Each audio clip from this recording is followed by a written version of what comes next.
Salut mes gâtés, bienvenue sur cette vidéo. Donc comme promis, j'ai parcouru un petit peu le livre qui va avec ce jeu qui s'appelle l'Oracle de la déesse sombre.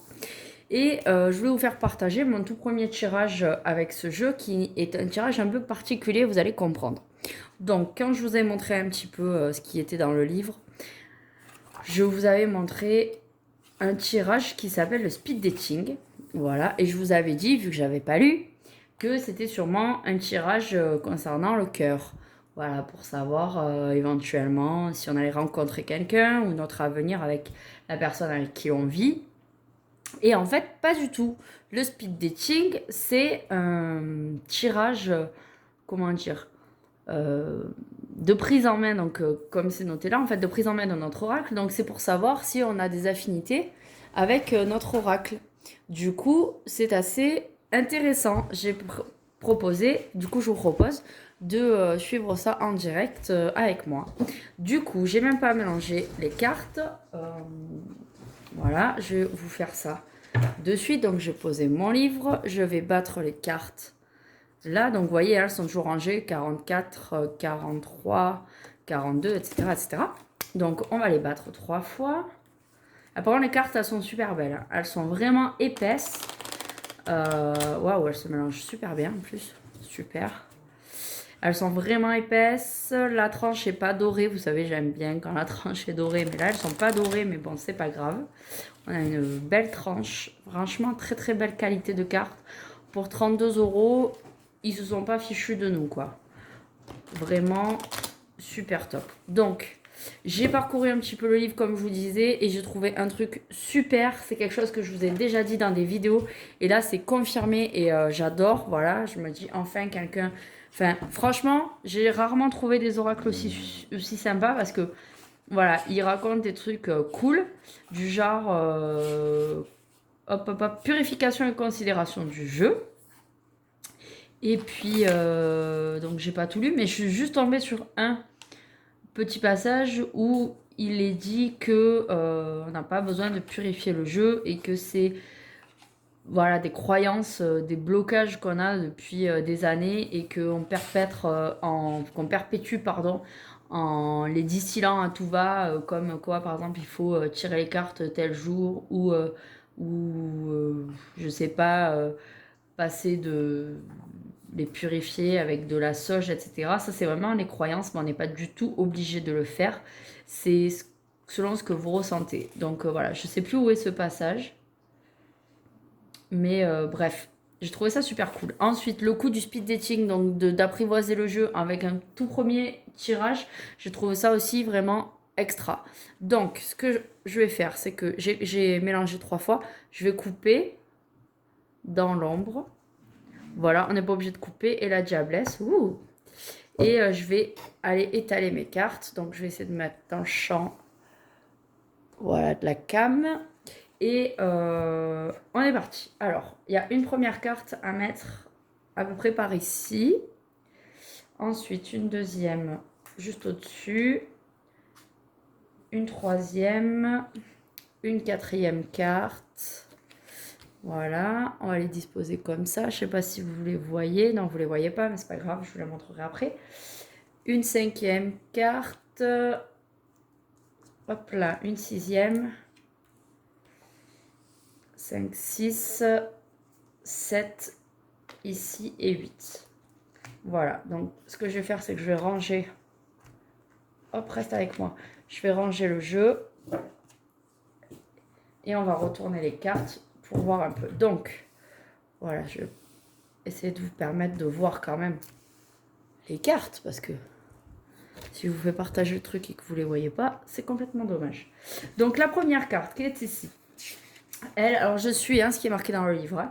Elle, c'est position 1, qui es-tu? Donc c'est pour que l'oracle me parle de lui. Donc avec moi, c'est la guerrière de l'air. Donc c'est la carte 32. 32, où es-tu? Ah, c'est dommage, elles sont pas notées. Du coup, je suis obligée de chercher à tâtons. La guerrière de l'air. Ah, purée, ça c'est vraiment pénible. Ça c'est bien un bémol, un petit truc un peu dommage. La 32e carte, du coup je suis obligée de chercher, vous voyez, il n'y a pas de... C'est noté, mais pas... Hop, elle est là, la guerrière de l'air. D'accord. Donc, ici, par rapport à la question qui es-tu, la guerrière de l'air, on va prendre la voie initiatique, la déesse sombre. Ouvre la porte de la guerrière créatrice. Signification divinatoire et transformatrice. Voilà, vous êtes la mercenaire d'un ancien système qui ne veut pas évoluer. Ouais, bah, c'est un peu compliqué quand même. Mais finalement, la guerrière... Donc la guerrière de l'air, grosso modo, elle permet de gagner toutes les batailles de notre esprit. Avec notre esprit, pardon. Donc c'est un jeu qui va me permettre de... qui est très spirituel, en gros. Voilà. Première carte, qui es-tu? C'est un oracle spirituel qui est battant, qui est fort. Ensuite, position 2. Que fais-tu dans la vie? Donc, qu'est-ce qu'il fait dans la vie, cet oracle? En deuxième position, on est en haut. Là, il nous sort la reine infernale. Donc, la reine infernale, attends, ça, c'est vraiment pénible. Devoir chercher les cartes une par une. 42, du coup, on est après. Elle fait peur, cette reine infernale. Exorcisme, initiation sans retour, maison transformatrice. Donc, que fais-tu dans la vie? C'est un jeu avec moi qui va me servir à exorciser, initier sans retour et transformer. C'est cool. Ensuite, position 3. Quelles sont tes passions? Quelles sont les passions, donc les sujets qu'il aimera développer avec vous? 23. Donc là, on est plutôt dans le livre.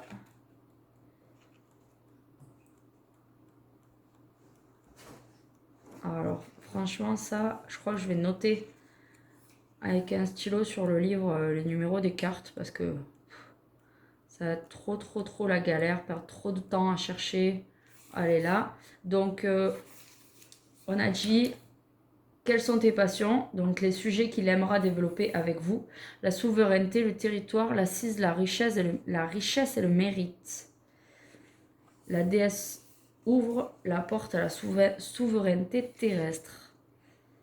D'accord. Ensuite, en quatrième position, que détestes-tu? Les sujets et attitudes à proscrire avec lui. Samaël. Alors ça, j'adore Samaël. Mon chat s'appelait comme ça. Carte 31. Donc on va... Hop, chercher par là.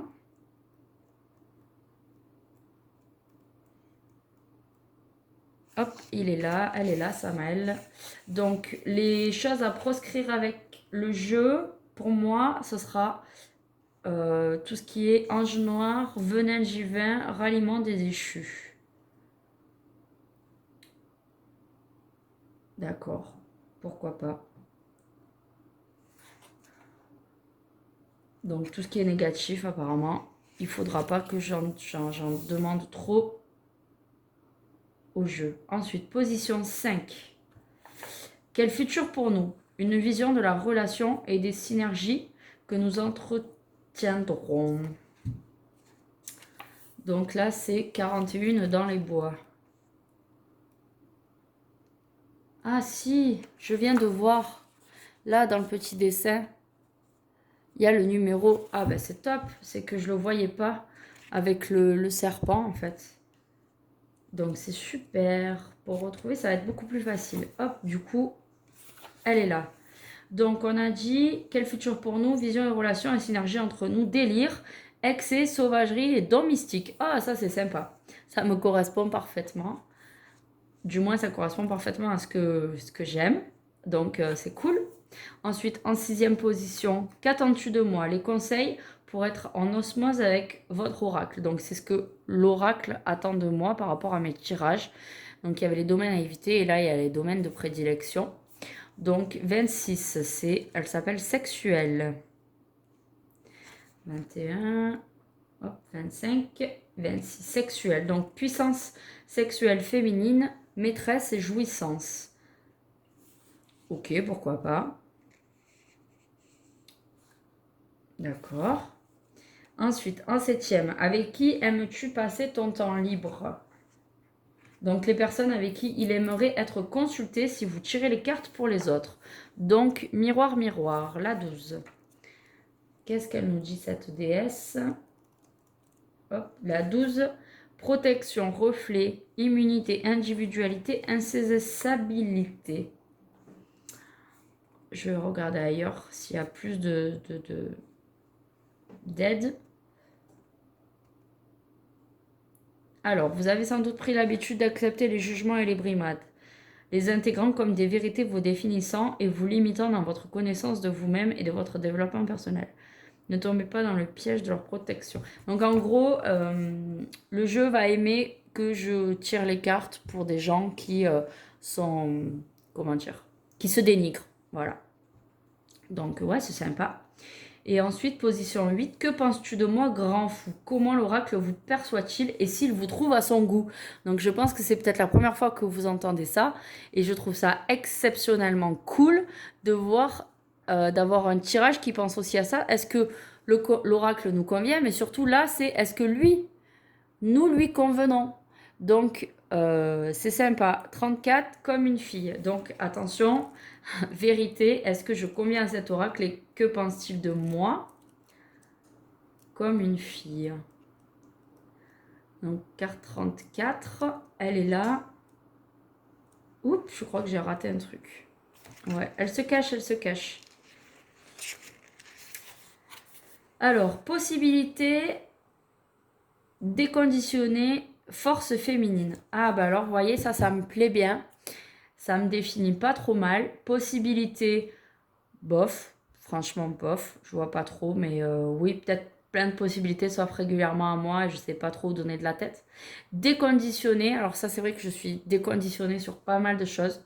Je suis sortie de mes carcans imposés par le système et par la famille. Je continue d'essayer d'en sortir parce que je ne suis pas déconditionnée à propos de tout, mais je suis vraiment en réflexion permanente sur ce qui nous entoure. Donc effectivement, ça me correspond. Et force féminine, peut-être aussi, hein. Je suis maman de 3 enfants. Euh, J'essaie de faire des choses naturelles, j'allaite, etc. Donc, est-ce que ça peut parler de ça? Oui, certainement. Je trouve ça assez cool. Voix de la déesse féminine sombre. Tout est possible pour toi. Tout est ouvert. Ton talent n'a pas de limite ou de frontières. Oh, c'est trop mignon. Tu es une flamme impossible à enfermer. Les consciences étriquées chercheront à te limiter. Ça, c'est vrai. Ça, c'est vrai, ça, c'est vrai. Et je vais même vous donner un exemple très concret par rapport ne serait-ce qu'au fait que j'allaite. En fait, j'ai mon fils qui pleure beaucoup, enfin qui pleurait beaucoup, beaucoup. Et on me disait régulièrement que fallait que j'arrête d'allaiter parce qu'en fait c'était moi qui étais trop stressée et que mon stress passait dans mon lait et que du coup bah, je donnais mon stress à mon bébé en l'allaitant. Et en fait c'est quelque chose qui est totalement faux. Vraiment il faut arrêter de penser ce genre de choses qui peuvent mettre à mal un allaitement. Ce n'est pas vrai, les émotions de la maman ne passent pas à travers son lait. Le lait ne peut pas tourner parce que la maman est triste ou en colère ou déprimée. Non, le lait est toujours, toujours, toujours parfait pour un bébé. Donc voilà, c'est vrai qu'on essaie de me limiter, de penser à ma place. Ensuite, folle d'angoisse face à ton potentiel et à la fulgurance des résultats, qui de ta propre acceptation et embrassade totale de tes dons. Qui résulterait, pardon, j'oublie un mot, qui résulterait de ta propre acceptation et d'embrassade totale de tes dons. Si tu étais si petite et limitée, personne ne te persécuterait avec autant de force. Et ça, c'est vrai que, euh, pour tout vous dire, en fait, je n'ai pas vraiment d'amis, très proches en tout cas, à qui je parle souvent. Peut-être ma cousine, mais on se voit très très peu. Je n'invite jamais de personnes à la maison, ni pour boire un café, ni pour passer un moment. Même quand je suis avec mon mari, on n'invite quasiment jamais personne. Et, euh, Et malgré tout, ben, le peu de gens que j'arrive à croiser, c'est-à-dire devant l'école, euh, de temps en temps la famille, très rarement, je suis vraiment pas famille non plus, ben, certaines personnes, en fait, elles essaient pas de me persécuter, parce que je trouve ça quand même fort, mais toujours de me faire changer, de remettre à mal mes, mes choix. Par exemple, pourquoi tu es végétarienne, c'est n'importe quoi, il faut pas faire ça. Est-ce que tu as bien réfléchi? Alors que je sais très bien pourquoi je fais les choix que je fais, justement. Pourquoi je suis végétarienne et même végétalienne, pourquoi mon fils met des couches lavables, pourquoi je l'allaite, pourquoi je mange bio, pourquoi ci, pourquoi là, donc voilà. Et toujours on essaie de critiquer mes choix, alors que je trouve que quand même c'est des choix qui sont plutôt justes et qui vont dans le bon sens. Donc voilà, c'est fou, on ne fume pas, on ne boit pas avec mon mari, on va pas au casino ou acheter des jeux de grattage. Je critique pas les gens qui le font, hein, loin de là, mais je veux dire, on n'est pas, on est des gens simples, on n'a pas ce qu'on pourrait considérer comme des vices. Voilà, quand c'est poussé à l'extrême. Voilà, nous, on n'a pas tout ce genre de dépendance ou de choses comme ça. Et on est toujours en train de nous critiquer comme si on était les pires personnes du monde. Donc voilà, je trouve que c'est assez parlant, hein, franchement. Je suis un peu bluffée. Donc ensuite, il n'est besoin de limiter ou d'écraser les gens. Il n'est besoin de limiter ou d'écraser que les gens potentiellement dangereux. Non, je trouve pas, même pas que ça en vaille la peine en fait. En fait, je trouve que c'est même pas intéressant de leur parler à ces gens, enfin de leur répondre. Moi, je les laisse un peu dans leurs croyances parce que je me dis que des fois, c'est un peu comme Don Quichotte, quoi. Je vais essayer de combattre les moulins alors que, ben voilà, le moulin il tourne avec le vent, quoi. Je veux dire, je peux faire ce que je veux, c'est sa destinée de toujours tourner, quoi. Et ensuite, tu peux tout faire, tu peux tout incarner, tu as le divin en toi, personne ne peut te le prendre. Ah, ça c'est super sympa, je trouve ça super beau. Euh, la déesse sombre ouvre les portes de la femme capable. Ouais, j'essaie d'être capable de faire des choses, de faire des fois bouger les consciences, mais c'est pas les consciences qui sont le plus proches de moi parce que c'est souvent ceux qui sont le plus étriqués, les plus fermés. Signification divinatoire et transformatrice, quelle que soit votre éducation, les stéréotypes auxquels vous avez été confrontés et l'étroitesse d'esprit de vos interlocuteurs, votre talent n'a pas de sexe, d'âge ou de condition sociale. Il est un feu sacré sans maître ni mode d'emploi. Rien ne prédétermine les garçons à être violents, bruyants ou sales, et rien ne prédétermine les filles à être calmes, effacées ou inaptes à toute activité physiquement exigeante. Cessons de mettre l'humain, dès le berceau, dans des cases aliénantes et limitantes. Que voulez-vous faire? Alors faites-le. Exactement, c'est exactement ce que je pense. C'est un truc de fou. Franchement, c'est hallucinant, quoi. Je pense exactement ça, que les gens, on ne peut pas les mettre dans des cases, qu'il faut essayer de ne pas les juger, même si c'est très très difficile. Moi, je juge aussi, mais j'essaie toujours de comprendre et de juger de moins en moins. Donc, je trouve que ce jeu est drôlement juste. Voilà, bref, je vais pas tout lire parce qu'après, ça ferait une super super longue vidéo, mais franchement, chapeau. Vraiment très très beau jeu, je vous le conseille. Franchement, je suis épatée. Voilà, j'espère que ça vous aura plu et je vous fais de gros bisous et je vous dis à très bientôt pour une nouvelle vidéo.